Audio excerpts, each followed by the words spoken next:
اعوذ باللہ من الشیطان اللعین الرجیم بسم اللہ الرحمن الرحیم الحمد للہ وکفا وسلام علی عبادہ الذین اصطفیٰ. درود بھیجیے محمد وآل محمد.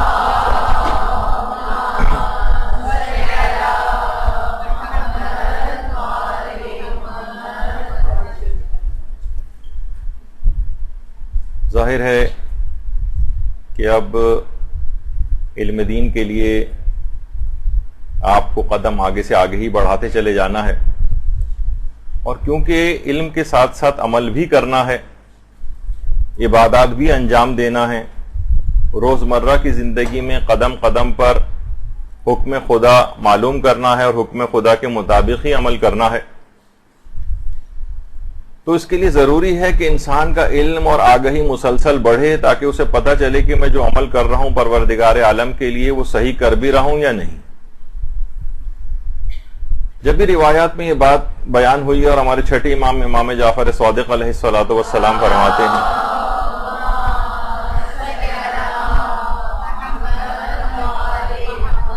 کہ علم اور آگہی کے بغیر جو عمل بھی انجام دیا جائے وہ خدا کی بارگاہ میں قبول ہونے والا نہیں. تو علم آپ کو مسلسل بڑھانا ہے، آگہی مسلسل بڑھانی. اور دین کا کمال کہا بھی اسی بات کو گیا ہے کہ دین کا کمال اس میں ہے کہ انسان علم کو طلب کرے اور اس کے بعد اس پر عمل پیرا ہو. فقط علم کو طلب کرنا کافی نہیں ہے، عمل پیرا ہونا بھی ضروری ہے. یہی وجہ ہے کہ حضرت امیر المومنین علیہ الصلوۃ والسلام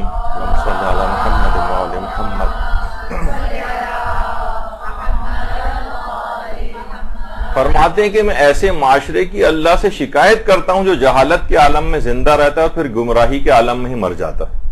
یعنی باقاعدہ امیر المومنین شکایت کر رہے ہیں. تو لہٰذا اس کے لیے ضروری ہے کہ ہمیں صحیح طور پر کیسے پتہ چلے کہ ہمیں قدم قدم پر حکم خدا کے مطابق ہم جو ہے جو قدم بھی ہم اٹھا رہے ہیں وہ حکم خدا کے مطابق بھی ہے یا نہیں. اس کے لیے ضروری ہے کہ انسان صحیح طور پر تقلید کرے اور اپنے مرجے کے فتوے کے مطابق عمل کرے. اچھا، اب کیونکہ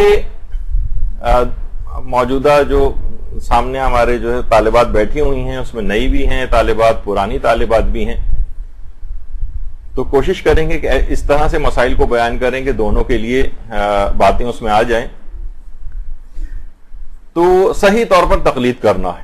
اچھا، جنہوں نے ابھی تک تقلید نہیں کی وہ کیا کریں، اور جو اب تک تقلید کر چکی ہیں تو وہ ماشاءاللہ وہ بھی کچھ چیزیں اپنے طور پر تقلید کے اندر کوئی خرابی یا غلطی ہو گئی ہو تو آج نشاندہی ہو جائے گی کہ وہ کیا کریں.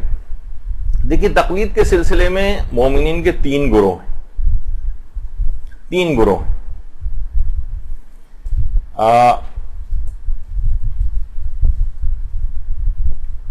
ایک تو وہ ہے، بلکہ اس میں یہ کہا جائے کہ کیا تقلید سے بچنے کا بھی کوئی طریقہ ہے؟ تو جی ہاں، تقلید سے بچنے کے بھی طریقے ہیں.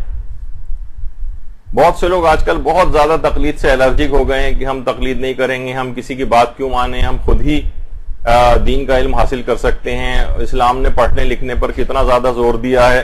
تو جی ہاں، اسلام نے بالکل زور دیا ہے. ابھی چل کے آگے آپ کو معلوم ہوگا کہ تقلید سے بچنے کے بھی کچھ طریقے ہیں. ان میں سب سے پہلا طریقہ یہ ہے کہ انسان خود مجتہد بن جائے، قرآن پر مکمل عبور حاصل کر لے، اس کے تمام آیات کی شان نزول اس کو پتا ہوں، اس کی تفاسیر اس کو پتا ہوں، قرآن میں ناسخ و منسوخ سب اس کو پتا ہو، تمام علوم قرآنی سے واقف ہو، قرآن کی حد تک جو جتنے بھی علوم اجتہادی عمل کے لیے ضروری. اس کے علاوہ یہ کہ وہ تمام احادیث کے اوپر اس کا عبور ہو، تمام احادیث اور تمام علم رجال کی جو کتابیں ہیں اس میں تمام راویوں کا اس کے پاس علم ہو، احادیث کی تمام اقسام کو وہ جانتا ہو اور ان تمام احادیث کے مفہوم سے وہ واقف ہو، اور احادیث میں جو ٹکراؤ ہوتا ہے اس کو حل کرنے کی اس میں صلاحیت ہو، اصول احادیث سے وہ واقف ہو، اصول فقہ سے واقف ہو، تاریخ اسلام وہ جانتا ہو، عربی ادبیات سے اس قدر واقف ہو کہ وہ جتنے جملے احادیث کے اندر آ رہے ہیں اور قرآنی آیات کے اندر آ رہے ہیں ان سب کے مفاہیم کو صحیح طور پر سمجھ سکے. 50 علوم وہ حاصل کرے گا، اتنی مہارت اس کے اندر حاصل وہ کرے گا، اور روزانہ 18 سے 20 گھنٹے تقریباً پڑھے گا. تب جا کے کہیں بڑھاپے کی منزل پر پہنچ کر اس قابل ہوگا کہ وہ مجتہد بن جائے. اور جب تک وہ اس درجہ اجتہاد تک نہیں پہنچ پاتا تب تک وہ تقلید ہی کرے گا یا پھر محتاط کے طور پر عمل کرے گا. یعنی وہ افراد جو یہ بات کہتے ہیں کہ ہم کسی کی تقلید کیوں کریں، تو بالکل بہت اچھی بات وہ کرتے ہیں. کیوں تقلید کریں؟ آپ خود مجتہد بن جائیے. مجتہد بننے کے لیے کتنے علوم، اگر آج صرف ان علوم کا میں تذکرہ کروں تو 1 یا 2 نشستیں پوری صرف ان کے عنوانات اور نام گنوانے کے اوپر لگ سکتی ہیں. کتنے علوم سے اس کو واقفیت حاصل کرنا پڑتی. تو جس قدر پھر جب اتنی زیادہ پوری زندگی گزار دے گا، کمریں ان کی جھک جائیں گی، پلکیں ان کی لٹک جائیں گی، تو پھر یہ لوگ اس منزل کے اوپر جا کر پہنچتے ہیں اور کہ ان کی تقلید کی جا سکے. اور درجہ اجتہاد تک بھی کتنی عمر میں جا کر یہ لوگ پہنچتے ہیں، اور جب تک نہیں پہنچ پاتے تب تک تقلید ہی کرنا پڑے گی.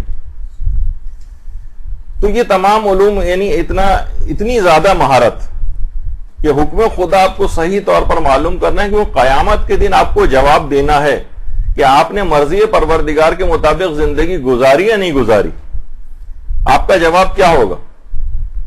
مثلا کوئی شخص یہ کہے کہ جناب یہ جو جہاز ہے میں کیوں کسی پائلٹ کی تقلید کروں، جہاز میں خود اڑاؤں گا، خود اپنی منزل پہ پہنچوں گا. تو آپ کو کتنی مہارت حاصل کرنا پڑتی ہے اس سے پہلے. صرف ایک جہاز اڑانے کے لیے لوگوں کی عاقبت اور آخرت کی پوری زندگی کا دار و مدار جو ہے اس بات پر ہوتا ہے کہ حکم خدا کے مطابق جو ہے اپنی زندگی کو گزاریں. اور اتنے علوم حاصل کر کے مجتہد بنتا ہے. جب ایک پائلٹ بننے کے لیے کتنے علوم اور تجربے کی ضرورت ہوتی ہے، تو آپ سوچئے یہ تو عام دنیاوی زندگی کا زیادہ نقصان ہوگا نا. جہاز اڑے گا اور خدا نخواستہ گر جائے گا مثلا، زندگی دنیاوی زندگی جائے گی. وہاں تو پوری ہمیشہ کی آخرت کی زندگی کا دار و مدار ہے. تو بہرحال جس میں یہ ہو کہ پورا اتنا شوق رکھے، اتنی مہارت حاصل کرے، جائے. کتنے امتحانات پاس کرنا پڑتے ہیں پائلٹ بننے کے لیے، 20 سال کا کس طرح سے تجربہ اس کو لینا پڑتا ہے.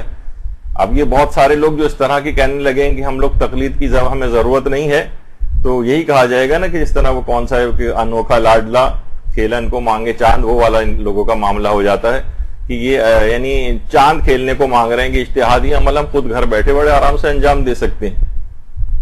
سرجری مثلا اگر کرنی، کتنا آدمی پروسیجر سے گزرتا ہے، بڑی بڑی ٹریننگ لیتا ہے، کتنے امتحانات پاس کرتا ہے، پھر جا کر اس منزل کے اوپر پہنچتا ہے کہ ایک آپریشن کر سکے.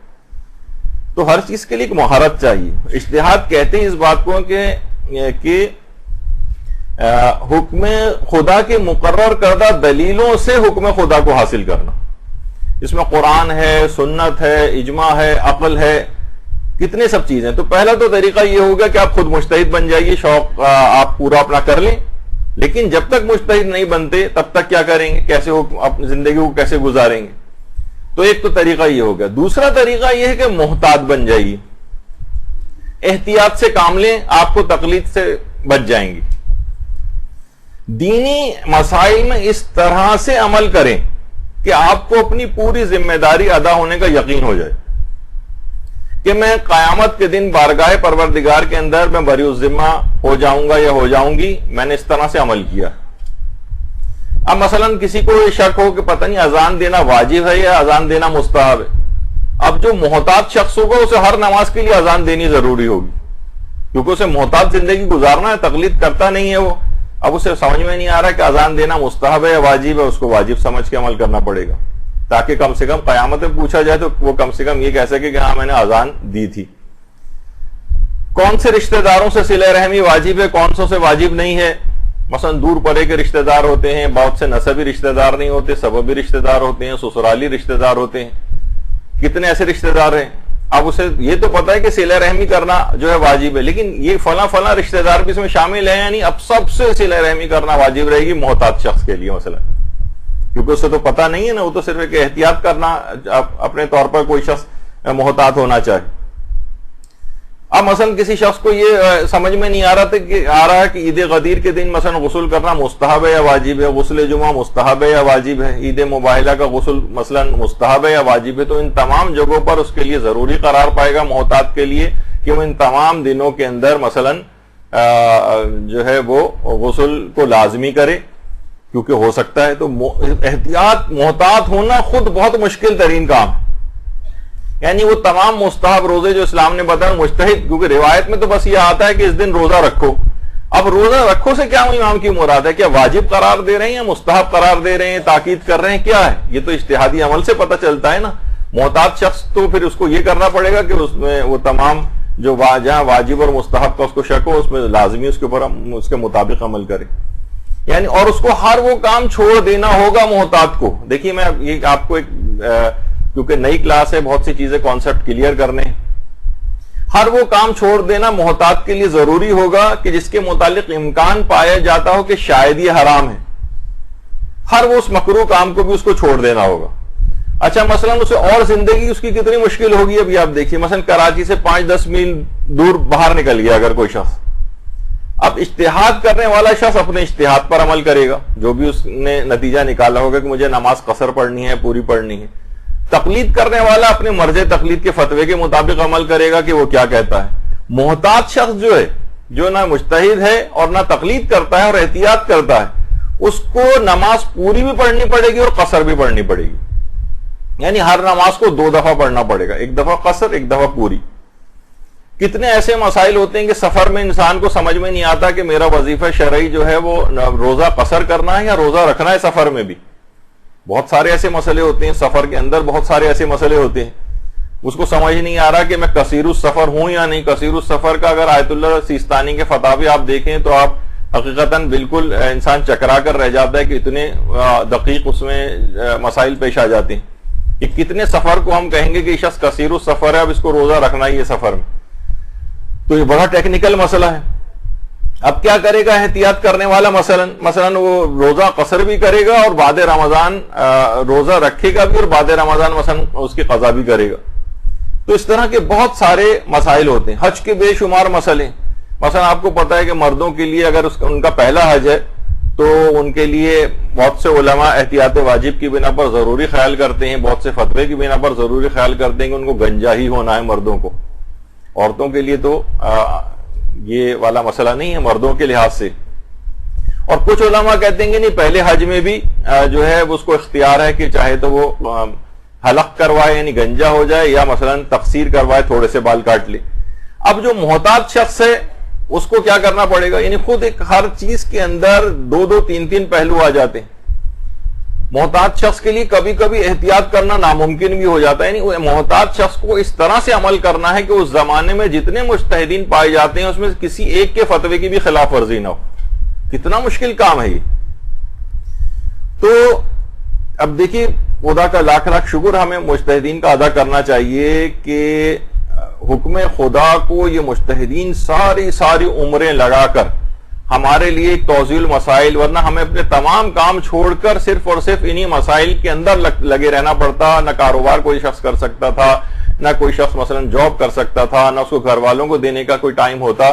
ہر وقت وہ بیٹھا، کیونکہ اسے قیامت کے دن جواب تو دینا ہے نا کہ تم نے نماز کیسے پڑھی ہے، روزہ کیسے رکھا ہے، سفر کے اندر کیسے نماز پڑھی ہے، بینک کے اندر اکاؤنٹ کھلوا رہا ہے تو یہاں کام سود ہے نہیں ہے، سودی فلاں اسکیم کے اندر پیسہ لگانا. آپ کس کو کیسے معلوم کرے گا جبکہ صلاحیت نہیں ہے اس میں؟ آپ کہہ رہے ہیں کہ تقلید بھی نہ کرے وہ شخص. اور محتاط ہونے کے اندر آپ نے خود ہی دیکھ لیا کہ اتنی پیچیدگی، ایک مجتہد کا فتویٰ ہم سے معلوم نہیں ہوتا. چاہے جائے گا اس زمانے میں جتنے مجتہدین پائے جاتے ہیں اس طرح سے عمل کرنا کسی ایک مجتہد کے فتوے کی بھی خلاف ورزی نہ ہو. اور بہت سے علماء تو کچھ اس طرح کے بھی ان کے نظریات رہے ہیں کہ امام کی غیبت کے بعد سے لے کر آج تک جتنے مجتہدین گزرے ان میں سے کسی ایک کے فتوے کی بھی خلاف ورزی نہ ہو. کیونکہ حکم خدا بہرحال ان مجتہدین کے فتووں میں کسی ایک جگہ مثلا درمیان میں ہے جو ایک ہی کسی چیز کا حکم خدا ہوگا. تو کتنی مشکلات اس کے اندر جو ہے وہ اس کو پیش آتی ہیں. مجتہدین نے یہ اجتہادی عمل انجام دے کر تقلید کے اس مسئلے کے تحت کتنا ہم لوگوں کے لیے آسانیاں مہیا کر دی. تو تقلید کرنے کے سوا کوئی اس کے پاس چارہ کار نہیں بچتا، اور ان کا جتنا ہمیں احسان ماننے مجتہدین کا کم ہے، ورنہ ان تمام امور کو آپ خود سوچئے کہ آپ کو خود طے کرنا پڑتا. برحمتك يا أرحم الراحمين وصلى الله على محمد وآله الطاهرين.